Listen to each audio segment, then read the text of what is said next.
Muy buenas tardes, ingeniero. Muy buenas tardes a todos los presentes. Somos estudiantes de la Universidad Técnica de Ambato, en la Facultad de Ciencias e Ingeniería en Alimentos y Biotecnología, carrera Biotecnología. Les vamos a presentar el tema de máquinas simples. Somos del grupo 6. Los integrantes, como pueden ver, son Jocelyn Rodríguez, Jennifer Tixilema, Domenica Sánchez, Mauricio Zulki y José Villaseñay, presente. Vamos con lo siguiente, que son temas máquinas simples. Antes de ver el tema de poleas, les vamos a dar un pequeño concepto de lo que son máquinas simples. Las máquinas simples normalmente se representan como un dispositivo mecánico que cambia la dirección o la magnitud de una fuerza, de acuerdo a la clasificación tradicional. Existen diferentes tipos de máquinas simples. Como ejemplo, lo que van a explicar mis compañeros, que pueden estar poleas, polea fija, etc. Ahora vamos con lo de poleas. Poleas. Una polea es una máquina simple, como dijimos anteriormente, un dispositivo mecánico de tracción que sirve para transmitir una fuerza. Consiste en una rueda con un canal en su periferia, por el cual pasa una cuerda que gira en un eje central, como podemos ver en la imagen. Esta se divide en tres tipos de poleas: poleas fijas, poleas móviles y polipastos. Las poleas simples no son más que una palanca de primer grado, en la que la fuerza F y la resistencia, que se representa con R, se aplican a la misma distancia del eje, que coinciden con el radio de la polea, es decir, F es igual a R. Ahora, vamos con el concepto de qué es una polea fija. En este caso tenemos una sola polea fija sobre la que se enrolla la cuerda, como podemos observar en la imagen, de la que suspende por un lado la carga, que ejerce una fuerza de resistencia R, y del otro lado por donde aplicamos la fuerza para elevar la carga. Una polea fija está en equilibrio cuando la fuerza aplicada F es igual a la resistencia, que se presenta con R, es decir que F es igual a R. Esta polea se emplea bastante en transformar un movimiento lineal a uno continuo o reducir el rozamiento de las cuerdas. También obtener un movimiento giratorio a partir de uno lineal continuo.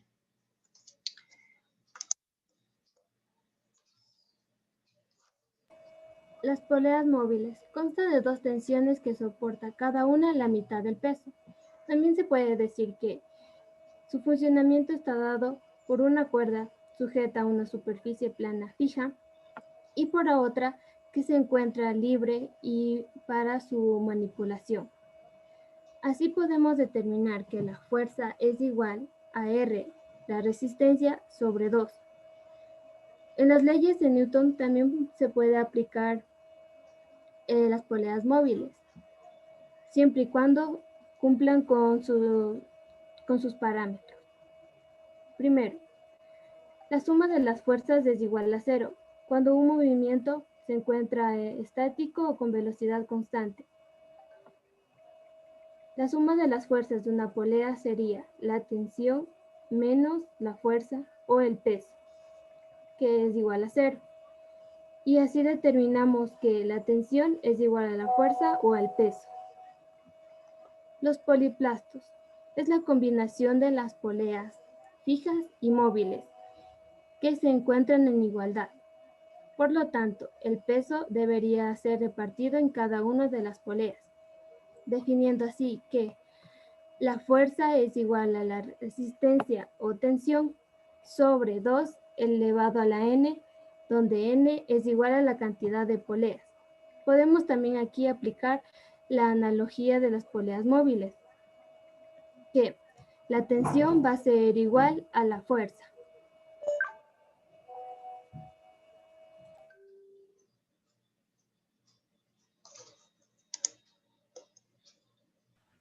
El siguiente punto a tratar son los tornillos, el cual son operadores que derivan directamente del plano inclinado y siempre trabajan asociados a un orificio roscado.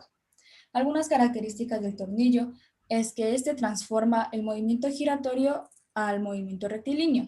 Tomando en cuenta esta característica, se puede definir que esto es irreversible, es decir, que no puede convertir de movimiento rectilíneo a movimiento giratorio.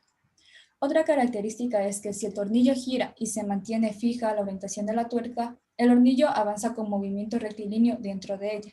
Sin embargo, si hace todo lo contrario, la orientación del tornillo avanzará por fuera de esta. Para poder El avance que forma parte del tornillo depende de dos factores, de la velocidad del giro del elemento motriz y del paso de la rosca del tornillo. Esto hace referencia a la distancia que existe entre dos crestas de la rosca del tornillo.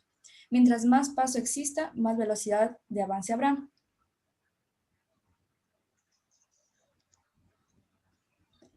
El siguiente punto es la palanca, que es una barra rígida con un punto de apoyo fulcro en la cual se aplica una fuerza denominada potencia, en donde se va a girar sobre un punto de apoyo o base, dando como consecuencia vencer a una resistencia. La característica principal de la palanca es que cumple con la conservación de energía, por lo tanto, la fuerza aplicada por el espacio recorrido va a ser igual a la fuerza de resistencia por el espacio recorrido. Esto da como consecuencia la fórmula o la ley de la palanca, que se ve expresada como la siguiente fórmula que está en la pantalla, en donde F es igual a fuerza y sus unidades son newtons, B es igual a distancia con sus unidades de metros y R es igual a resistencia, que puede ser expresada con newtons o kilogramos. Existen tres tipos de palancas, las de primera, segunda y tercera clase. Las de la primera clase se caracterizan porque su punto de apoyo o base se encuentra entre la mitad de la fuerza y resistencia. Tomando en cuenta esto, se define que la fuerza va a estar a un extremo de la barra y la resistencia al otro extremo. Un claro ejemplo sería el juego sube y baja. En el segundo tipo es de segunda clase. Aquí el punto de apoyo o la base se encuentra a un extremo de la barra, la resistencia está en medio y la fuerza está al otro extremo del punto de apoyo. Un claro ejemplo serían las carretillas, en donde los ladrillos sería la resistencia que se encuentra en la mitad, la base o punto de apoyo sería la rueda y la fuerza que se aplica sería la de nosotros que se encuentra al lado derecho.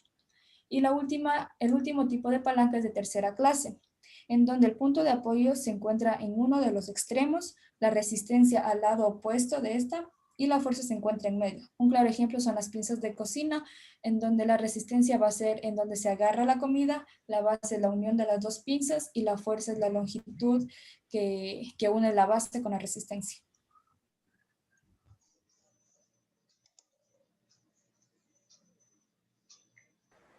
Otro subtema a tratar dentro de las máquinas simples en estática es la cuña. ¿Qué es la cuña? Es una máquina simple con forma de prisma triangular que tiene la punta afilada, además sirve para dividir dos cuerpos sólidos.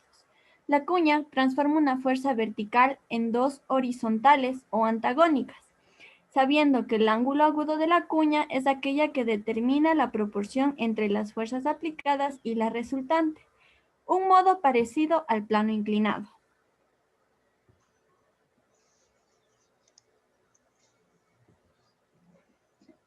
En cuanto a las ventajas y el rendimiento mecánico de cada máquina simple en estática, vamos a ver las ventajas de las poleas fijas móviles y el rendimiento de cada uno de ellos. Las ventajas de las poleas. La polea fija es que se utiliza, al momento de utilizarla podemos ayudarnos con nuestro propio peso corporal y ejercer la fuerza de tiro. En cambio, una polea móvil tiene un movimiento de traslación y la carga se reparte por igual sobre los segmentos de la cuerda, por lo que el esfuerzo se reduce y se multiplica la fuerza.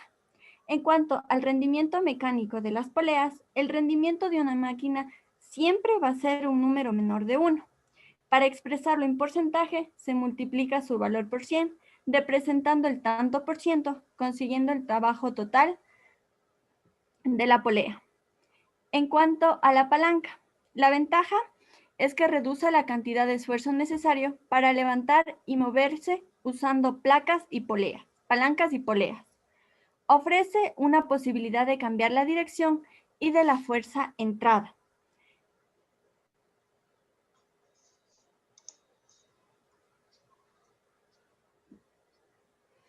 El polipasto. El rendimiento mecánico del polipasto es aquel que se relaciona entre la fuerza resistente que es R, y la potencia que es P, o lo que es lo mismo entre la carga que queremos desplazar y la fuerza que debemos aplicar, como la fórmula que se presenta.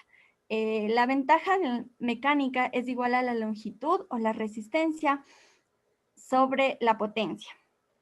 En cuanto al tornillo, la fórmula del rendimiento mecánico de un tornillo viene dada por el tangente del ángulo más el tangente de los dos ángulos, siendo alfa la indicación de la hélice y el ángulo de rozamiento.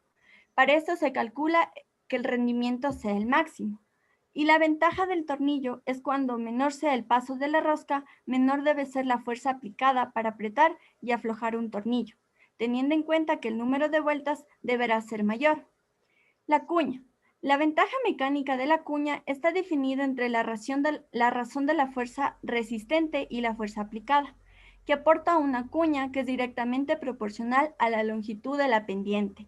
Es decir, la ventaja mecánica es igual a longitud sobre ancho.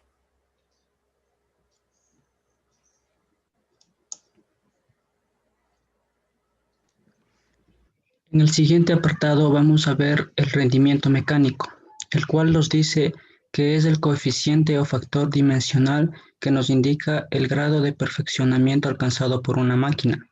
¿Qué nos quiere decir que es adimensional? Nos quiere decir que no tiene unidades, por tanto se expresa por 1 o bien se multiplica este resultado por 100 y se expresa en porcentaje.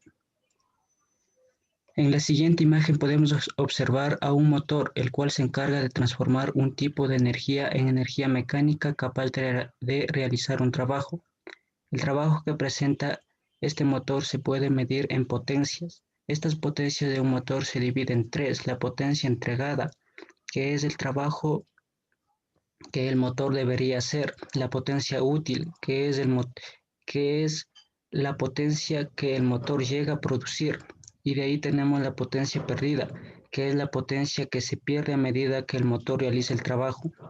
Para poder calcular el rendimiento mecánico debemos utilizar su fórmula, que es rendimiento es igual a potencia o trabajo útil sobre la potencia o trabajo total multiplicado por 100. El rendimiento se puede expresar como trabajo o potencia, ya que los dos hacen referencia al mismo trabajo que realiza el motor.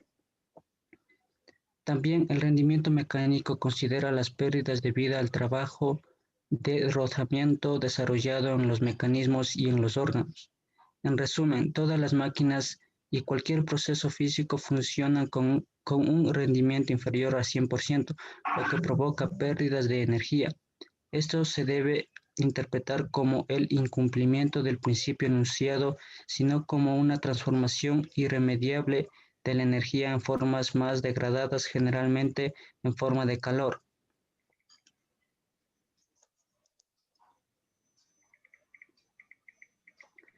Para entender mejor sobre este tema vamos a realizar los siguientes ejercicios.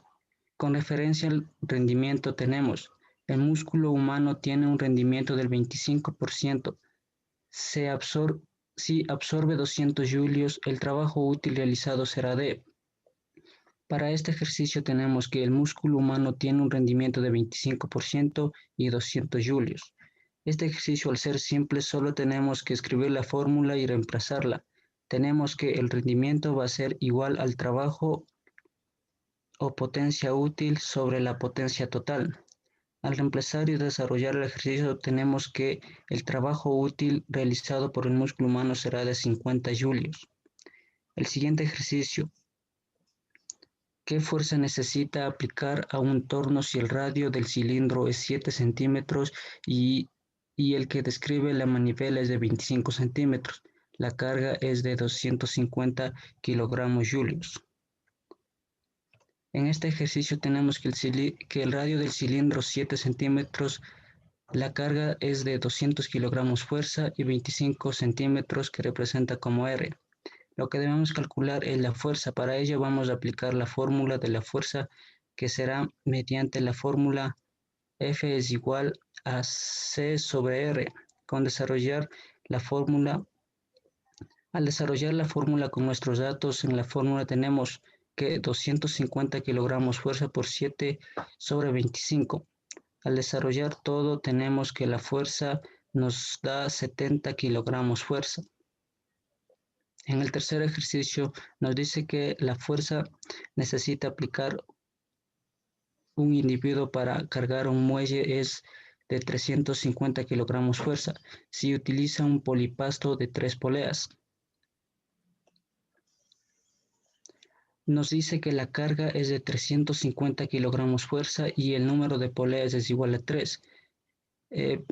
La fórmula que debemos aplicar es fuerza es igual a carga sobre N. La fuerza va a ser igual a 350 kilogramos fuerza sobre 3. Al desarrollar la división obtenemos que la fuerza es igual a 166,6 kilogramos fuerza.